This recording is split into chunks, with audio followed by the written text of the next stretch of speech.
박한식 교수와 함께 선을 넘다. 오늘 분단 70년 우리가 착각하는 것들 주제로 교수님과 이야기 나누겠습니다. 박한식 교수님 모셨습니다. 반갑습니다. 안녕하세요. 자, 오늘은 북한은 납치국가인가라는 제목으로 오늘 말씀 좀 나누고 싶은데요. 교수님 책에도 이제 그런 대목이 있어요. 북한 악마화를 시키는 소재 중에 하나인 것 같아요. 납치국가, 일본이 납치 사건. 최근에 또 오토 연비어 사건 이런 것도 있었잖아요. 일본이 이제 수십 년간 이런 주장을 하죠. 일본이 납치 사건이라는 명제로. 그리고 자국 정치 계속 써먹어 왔고요. 대북 적대 정책을 유지하는 또 근본 바탕에 있는 것 같습니다. 최근에 네. 그 아베 총리가 사임을 했고 스가 관방장관이 아베 정책을 이어갈 것이다. 그리고 납치 문제 해결을 위해서 김정일 위원장과 조건 없이 만나고 싶다. 이런 얘기를 했어요. 그런 만큼 이 일본 정치에서 이 납치 문제를 계속 이제 잡고 가고 있는 그런 상황입니다. 그래서 요 관련해서 말씀 좀 나누고 싶은데요. 일본이 납치 주장, 요거에 대해서 어떻게 생각하시고 어떻게 봐야 된다고 보십니까? 일본 이 문제는 이걸 이해하기 위해서는 북한 사람들이 얼마만큼 항일 투쟁 의식이 강한지 그것부터 알아야 됩니다. 그런데 항일 투쟁이라는 게 뭐 역사책에 나오는 게 아니고 제가 지금 돌아가셨지만은 그게 오진우 한국 같으면은 국방부 장관도 하고 아주 오성 장군의 굉장한 분이지요. 그분이 돌아가시기 전에 저하고 어떤 기회에 얘기를 나누었습니다. 그런데 일본 놈들은 도저히 용납할 수 없다 이거예요. 남자 납치가 8명이고 여자 납치가 9명이고 그래서 지금 17명이 납치대가 있는 걸로 기록이 되어 있습니다. 그러나 비공식적으로 일본에서는 150명, 몇백 명 된다고 이렇게 얘기를 하는데 그거는 증거가 없습니다. 그런데 17명이 언제 납치됐냐면은 1977년에서 83년, 6년 사이에 17명이 납치됐습니다. 그래서 제가 왜 그러면 납치를 하느냐. 그러니까 납치한 거는 잘못된 겁니다. 그런데 일본 사람들 납치한 거는 심적으로 이해를 해야 됩니다. 저도 저 동생 조카들, 여자들이 일본 놈들한테 이 사람 말이 하면 납치돼가지고 그런 곤욕을 치르고 이랬는데 그게 역사적인 책에 나오는 게 아니고 내 가정 안에, 내 가족 안에 있는 최근의 일입니다. 현재 사실입니다. 그래서 일본 사람들을 보면은 사람처럼 안 보인다는 거예요. 지금 현재도 제가 평양에 다닐 때는 1980년 초니까 그때 납치될 그때입니다. 옳은 거는 아니지만은 어느 정도 이해는 하겠다. 이런 생각이 들었습니다. 그런 얘기를 하면서 오진우 장군이나 이런 사람도 울먹거리면서도 얘기를 합니다. 그만큼 현실적으로 아픈 그런 상황입니다. 그게 이제 일본 알아야 되고 그 다음에 얘들을 가가지고 이제 많은 사람들이 이제 몇 년 있다가 죽기도 하고 그래서 어디다가 묻었냐면은 이 언덕에다가 그냥 해가지고 묻어놨어요. 그 얘기는 들었습니다. 거기서 제가. 그래서 도쿄 TV에 제 그때 인터뷰할 때 얘기 다 했습니다. 제가 들은 거. 그러니까 그걸 이제 묻어놓으니까 웬걸 비가 와가지고 그게 다 씻겨 내려가 버린 거예요. 씻겨 내려가지고 저 내과에 물에 다 들어가 버린 거. 그것만 씻겨 내려가는 거 흙도 씻겨 내려가고 이래 돼가지고 이게 다 뼈가 다 묻혀버린 거예요. 그래서 이제 그걸 철저하게 찾아가지고 이건 일본 놈 거다 싶어가지고 보내보니까 일본에서 검토해보고 DNA 조사해보니까 이건 아니다. 우리나라 사람 아니다. 이래가지고 대자도 몇 번 먹고 그랬어요. 그래서 제가 결론 내린 거는 이제 찾을 길이 없다. 과학적으로, 현실적으로 찾을 길이 없다. 이렇게 결정했습니다. 이제 앞으로 찾을 길이 없습니다. 이걸 정치 문제로 일본에서 계속 사용하려고 하면 어떻게 막을 방법이 없습니다. 그러나 미래를 봐서 현실적으로 그 납치한 거는 잘못된 그런 심리적으로 그 군인들이 납치해가 갔다. 납치해 가서 또 죽으니까 이걸 이렇게 묻었다가 흔적도 없어졌다 하는 것을 이 사람들이 일본 사람들이 좀 알았으면 좋겠어요. 그래 고이즈미가 2002년에 가고 2004년에 가고 평양 가가지고 얘기도 하고 이래가지고 한 5명 석방시켰습니다. 그래 5명 이상은 제가 듣기로는 더 없다는 거예요. 일본 사람으로서 갈 사람도 없고 살아있는 사람이 없다는 거예요. 그러면 일본에서 얘기한 게 17명이는 한 12명 그래 물에 씻고 내려간 걸로 하고 그래 그거는 역사적으로 정리를 해야 된다고 생각합니다. 할 방법이 없어요. 시체가 없어졌습니다. 그 점을 제가 말씀을 꼭 드리고 싶네요. 근데 이제 일본 정부가 이 문제를 계속 뭐 정권의 기본 사명이다라고 주장을 하고 정점화하고서 계속 주장하고 있잖아요. 그러니까 이게 왜 그렇다고 보십니까? 그게 이제 일본으로서 봐도 이제 그때부터 서서히 북핵 문제가 아주 노골적으로 드러났습니다. 육자회담이 그 후에 시작됐지요. 육자회담이 2003년에서 8년까지인가 이렇게 되었으니까 육자회담 할 때 육자 중에 제일 북한의 핵을 반대한 게 일본이거든요. 일본은 북한 핵하면 자기가 위협이 된다고 철저하게 생각하는 한 번 또 맞아봤고 핵폭탄 가지고 그러니까 육자회담이 있을 때는 일본이 악마화 작업하는데 솔선수범을 했죠. 거기에다가 이 납치 문제까지 일어났으니까 그걸 이용해 가지고 그래서 납치 문제를 정치 도구화로 굉장히 사용했습니다. 그 소위 그 일본이 납치 문제가 북일 관계의 최대 걸림돌이다. 이런 주장이거든요. 기본적인 지금 국내에서 분석하는 주장이 이게 맞는 것 같습니까? 저는 그렇게 생각하지 않습니다.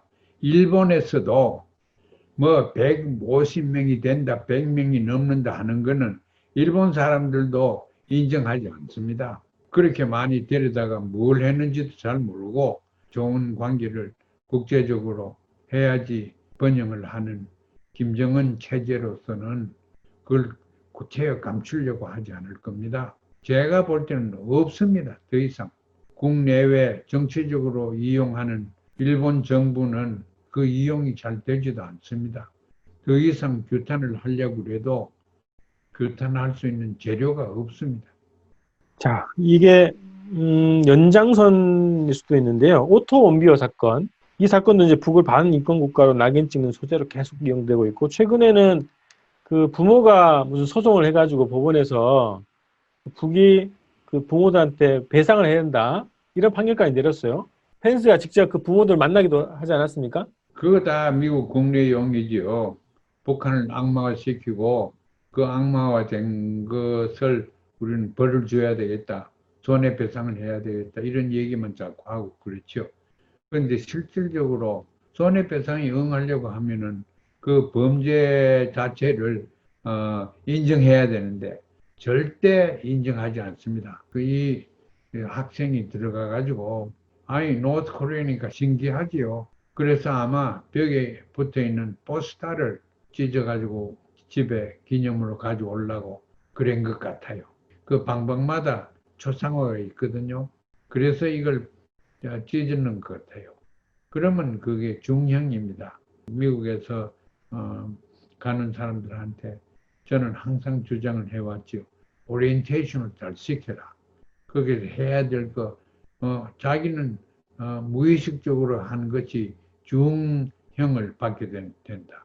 그 원비어도 그 중에 하나인데, 거기서 뭐 텔레비전도 나오고, 말하고, 인터뷰도 하고, 그건 방영도 했습니다.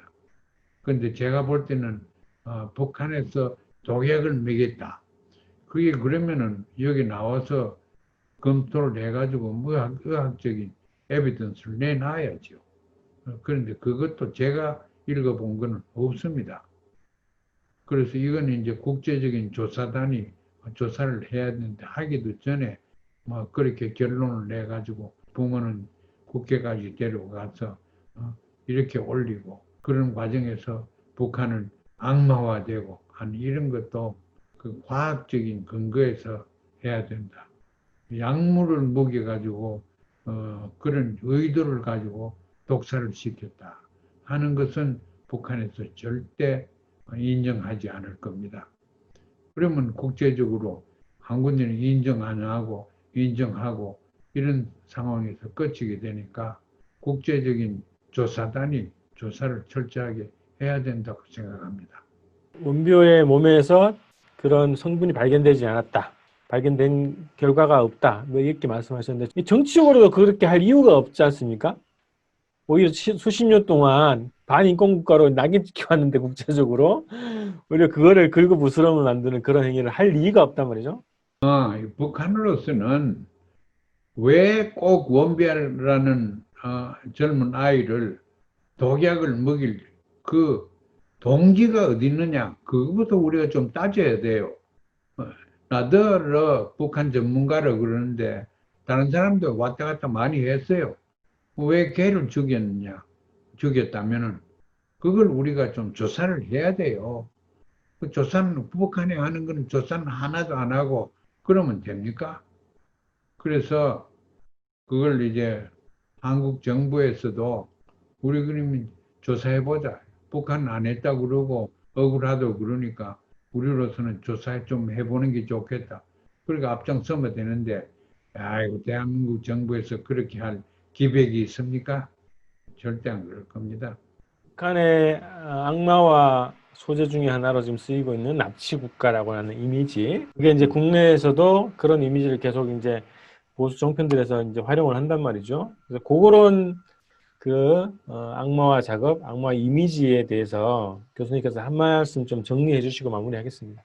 예, 원비어 케이스하고 일본 사람 납치하고는 다른 것이 일본 사람들은 납치 진짜 물리적으로 가서 납치해가지고 왔어요.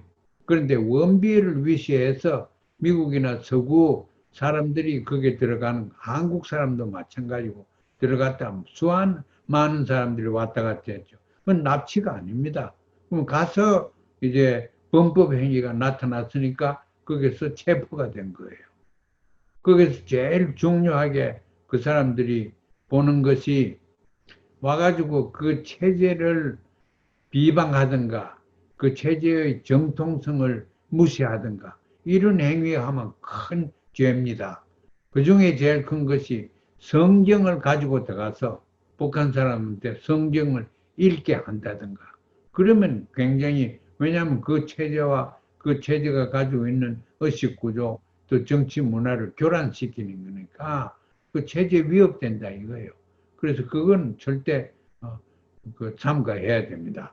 신문을 보십시오. 노동신문을 봐도 어떨 때는 노동신문을 이상하게 접습니다. 왜 그러냐? 그게 그 초상화가 있으면 그 초상을 꾸기지 않습니다. 얼굴이 접히도록 이렇게 신문을 접지 않습니다. 그런 신문을 그렇게 접으면 그 죄입니다. 수령과 권위에 대해서 모독한다는 죄입니다. 그건 북한 사람이 그래도 죄입니다. 그런데 외국 사람이 가서 뭣도 모르고 신문 꿀꿀꿀꿀 해가지고 이렇게 하면 그 죄가 되는 거예요. 그 예를 들어서 빠찌 같은 거 있지 않습니까? 빠찌 이런 거를 막 여행하는 사람은 굉장히 하나 갖고 싶어 해요. 옛날에 모택동 때 중국은 문화혁명 때 외국 사람 들어가면 모택동 빠찌가 길에 발이 차일 정도로 흔했거든. 그런데 이거는 없어요. 수도화 가도 파는 거 아니고 전혀 없거든. 그래서 이걸 하나 가져오려고 애를 많이 쓴다고 외국 사람들은. 그런데 이건 뭐냐면은 업적이 있고 자기 그 태도나 행동이 벌써 어떠한 수준에 자기들이 봐서 도달했을 때 이걸 인정하는 메달입니다. 그러니까 이걸 수여할 때 일정한 형식을 또 식을 올리고 이 메달을 줍니다. 그래서 어떤 사람들은 그걸 훔쳐가 오지요.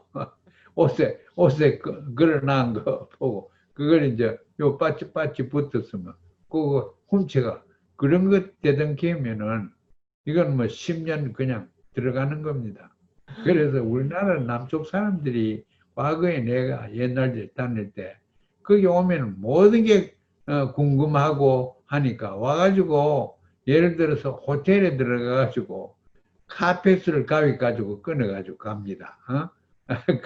이북에는 카페트 질이 이렇게 나쁘구나 하는 거를 보이기 위해서 그런 것 같아요.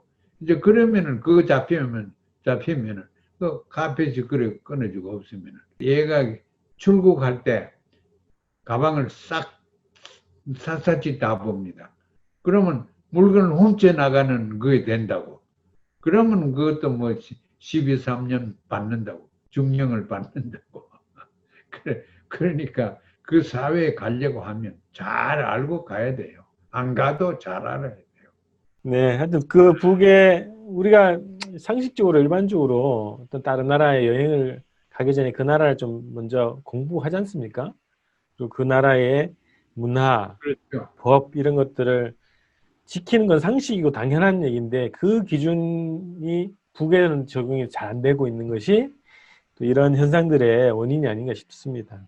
그렇죠. 그 이제 세월이 지나가고 하면은 이런 현상이 더 이상 나타나지 않을 겁니다. 뭐 사람들이 궁금해가 요새는 북한에 대해서 남한이 더 잘 알고 있습니다. 요새 뭐 카펫도 훔쳐오고 그렇게 하는 사람이 없을 겁니다. 네, 이렇게 해서 그러면 오늘 분단 70년 우리가 착각하는 것들이라는 제목으로 북한이 납치국가냐 이런 질문으로 교수님과 이야기를 나눴습니다. 저희는 다음 주에 뵙겠습니다. 고맙습니다.